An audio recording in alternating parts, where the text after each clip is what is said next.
Hey guys, welcome to the first episode of Roblox tutorials. So, basically, what we're gonna do today is, I'm gonna show you what the code is for the NASA thingy.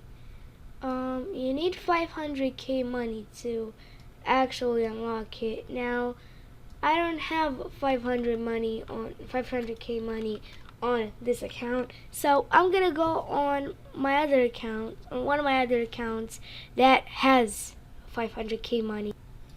Alright guys, I'm back, and now I have 500k money on this account. It's my old account, and yeah, we're gonna go here. So here it says enter password, or you can get instant access for paying 500 Robux, but the password is you're being watched, and then an exclamation mark at the end. Enter, and true. So now you got the laptop. It gives you like 16,000 text per click, and it's pretty OP, I gotta say. I mean, this for starting. What is it? Oh, okay, no, it's giving you 1,000. Why is it giving me 1,000?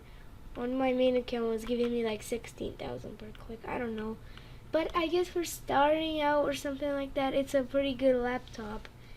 Cause yeah, it's my first laptop on my alt account, but on my main account, it's like, I don't know, because on my main account I have way more. But that's how you unlock the NASA laptop and get the password. So thank you guys for watching this video, and I'll see you guys in the next one. Goodbye.